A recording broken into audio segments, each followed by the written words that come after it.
ओम नमः शिवाय। श्री शिव महापुराण रुद्र संहिता पार्वती खंड 45वां अध्याय। ब्रह्मा जी बोले, हे मुने, इसी समय आप विष्णु जी से प्रेरित होकर शिव जी को प्रसन्न करने के लिए शीघ्र उनके पास गए। वहां जाकर देव कार्य करने की इच्छा से आपने अनेक प्रकार के स्तोत्रों से स्तुति करके रुद्र को भली भांति समझाया। तब सदाशिव शंभु ने आपकी बात सुनकर अपनी कृपालुता दिखाई और प्रेम पूर्वक अद्भुत दिव्य तथा उत्तम स्वरूप धारण कर लिया। कामदेव से भी अधिक कमनीय लावण्य के परम निधि तथा सुंदर रूप वाले उन शिव को देखकर हे मुने, आप अत्यंत प्रसन्न हो गए और परमानंद से युक्त हो अनेक प्रकार के स्तोत्रों से उनकी स्तुति कर आप पुनः वहां आए जहां मैना सभी लोगों के साथ थी। हे मुने, वहां आकर अत्यंत हर्षित तथा प्रेम युक्त आप हिमालय की पत्नी मैना को हर्षित करते हुए यह वचन कहने लगे। नारद जी बोले, हे विशाल नेत्रों वाली मैने, आप शिवजी के अति उत्तम रूप को देखिए। उन्हीं करुणामय शंकर ने यह महती कृपा की है। ब्रह्मा जी बोले, यह बात सुनकर शैल कामिनी मैना विस्मित हो परमानंद प्रदान करने वाले शिव स्वरूप को देखने लगी। वह रूप करोड़ों सूर्यों के समान कांतिमान, सभी अंगों से सुंदर, विचित्र वस्त्र से युक्त, अनेक आभूषणों से अलंकृत, अत्यंत प्रसन्न, सुंदर हास्य से युक्त, लावण्यमय, मन को मोहित करने वाला, गौर आभा वाला, कांति संपन्न, चंद्र रेखा से विभूषित, विष्णु आदि सभी देवताओं से प्रेम पूर्वक सेवित, सिर पर सूर्य तथा चंद्रमा के द्वारा लगाए गए छत्र से शोभायमान, अत्यंत शोभामय तथा सभी प्रकार से रमणीय था। आभूषणों से विभूषित उनके वाहन की महाशोभा का तो वर्णन ही नहीं किया जा सकता। गंगा और यमुना उन पर चंवर डुला रही थी और आठों सिद्धियां उनके आगे सुंदर नृत्य कर रही थी। उस समय मेरे तथा शिवजी के साथ विष्णु, इंद्र आदि सभी देवता अपने अपने वेश धारण कर चल रहे थे। महान मोद में भरे हुए तथा अनेक प्रकार के रूपों वाले गण उस समय जय जयकार करते हुए शिवजी के आगे आगे चल रहे थे।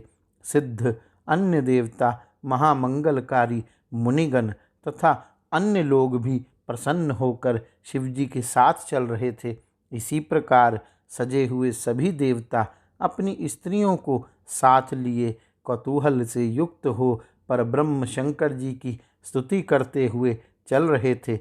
समस्त अप्सराओं को साथ लिए हुए विश्ववसु आदि गंधर्व शिवजी के महान यश का गान करते हुए उनके आगे आगे चल रहे थे। हे मुनिश्रेष्ठ, इस प्रकार हिमालय के द्वार पर शंकर के जाते समय अनेक प्रकार के महोत्सव हो रहे थे। हे मुनीश्वर, उस समय परमात्मा शंकर की जैसी शोभा थी उसका विशेष रूप से वर्णन कौन कर सकता है। हे मुने, उस प्रकार के रूप वाले उन शिवजी को देखकर मैना क्षण भर के लिए चित्रलिखित के समान हो गई। इसके बाद वे प्रेम पूर्वक यह वचन कहने लगी। मैना बोली, हे महेशान, मेरी पुत्री धन्य है जिसने कठिन तपस्या की, जिसके प्रभाव से आप यहाँ मेरे घर पधारे हैं। हे शिवा स्वामी, मैंने पहले जो घोर शिव निंदा की है उसे आप क्षमा कीजिए और अब परम प्रसन्न हो जाइए। ब्रह्मा जी बोले, शैल प्रिया मैना ने इस प्रकार कहकर चंद्रमौली की स्तुति कर अत्यंत लज्जित हो हाथ जोड़कर प्रणाम किया। उसी समय नगर की बहुत सी स्त्रियां अपना अपना सारा काम छोड़कर शिव दर्शन की इच्छा से वहां पहुंच गई। स्नान करती हुई कोई स्त्री स्नान चूर्ण लिए लिए कौतूहल में भरकर गिरजापति शंकर को देखने के लिए पहुंच गई। कोई स्त्री अपने स्वामी की सेवा छोड़कर हाथ में सुंदर चंवर लिए हुए अपनी सखी के साथ शंकर जी के दर्शन के लिए प्रेम पूर्वक पहुंच गई। कोई स्तनपान करते हुए अपने बालक को अतृप्त ही छोड़कर शिवजी के दर्शन की इच्छा से आदर पूर्वक वहाँ चली गई। कोई करधनी बांध रही थी, उसे वैसे ही लिए पहुँच गई, और कोई विपरीत वस्त्र धारण किए ही पहुँच गई। कोई स्त्री भोजन के लिए बैठे हुए अपने पति को छोड़कर प्रेम से पार्वती पति को देखने की तृष्णा लिए हुए कौतूहल में भरकर वहाँ पहुँच गई। कोई स्त्री एक ही आँख में अंजन लगाकर एक हाथ में अंजन और दूसरे हाथ में शलाका लिए हुए हिमालय पुत्री के पति को देखने के लिए चल पड़ी। कोई स्त्री पैरों में महावर लगा ही रही थी कि बाजे का शब्द सुनकर वह उसे वहीं छोड़कर दर्शन के लिए दौड़ पड़ी। इस प्रकार स्त्रियां विविध कार्यों को तथा निवास स्थान को छोड़कर पहुंच गई। उस समय शिव का रूप देखकर वे मोहित हो गई। तब शिव दर्शन से हर्षित हुई। वे प्रेम से विभोर हो उनकी मूर्ति हृदय में धारण कर परस्पर यह वचन कहने लगी।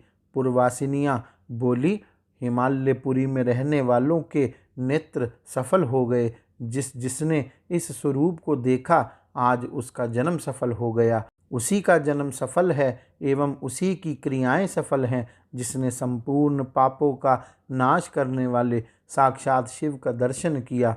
पार्वती ने सब कुछ सिद्ध कर लिया जो उसने शिव के लिए तप किया। यह पार्वती शिव को पति रूप में प्राप्त कर धन्य तथा कृतकृत्य हो गई। यदि ब्रह्मा प्रसन्नता पूर्वक शिव की इस जोड़ी को ना मिलाते तो उनका संपूर्ण श्रम व्यर्थ हो जाता। इन्होंने बहुत ठीक किया जो यहाँ उत्तम जोड़ी का संयोग करा दिया।